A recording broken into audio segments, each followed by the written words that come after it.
All right, so here we are. We're going to simplify this. The 3 times 2 is 6. So we're going to distribute that 6 in. So we'll have 6, maybe 6, okay, x squared plus 6y squared.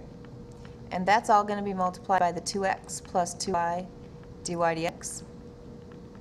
So we'll FOIL that. 6x squared times 2x is 12x cubed. So that's the first times first. Outside gives you 12x squared y dy dx. Put the letters in alphabetical order, so constant letters, variables, and then dy dx at the end. Inside is 12xy squared, and last is 12y cubed dy dx. On the right side, if you multiply that 100 in, you'll have 100x dy dx plus 100y, which is what we would have gotten if we had used the 100x times y prime here, and then y times 100. So if we had used the 100 in our product rule like I did, then you'd still get the same answer.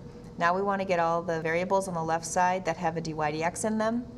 So this is going to stay, this is going to stay, and this is going to move over to the left side. And then this is moving to the right, that's moving to the right, and that's staying on the right. So those are the ones we're going to combine together.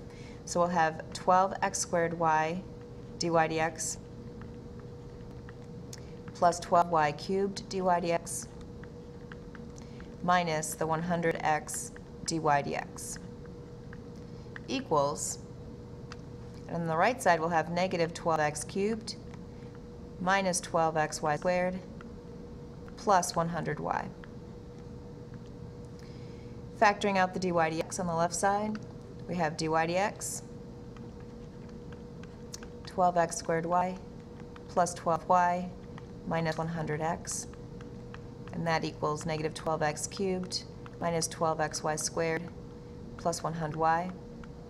Divide both sides by the 12x squared y plus 12y minus 100x.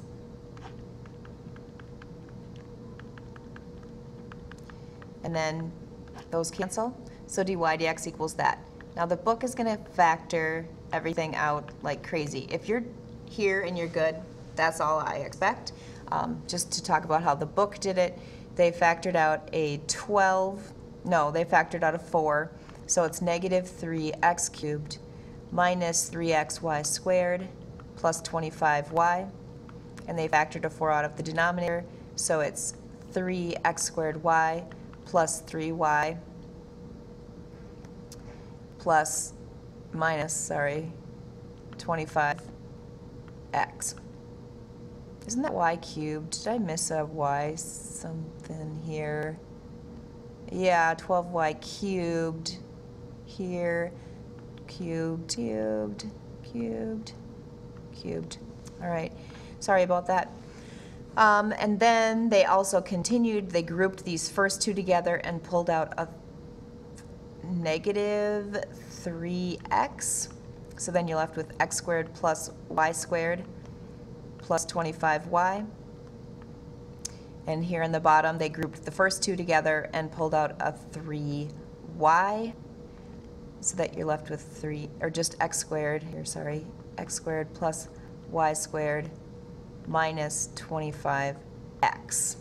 All right, so that's what they did. And then from there, what we're trying to do is find the slope of the graph at the point 3, 1. So we're going to plug in 3 for x, here and here, everywhere we have an x, and a 1 for y.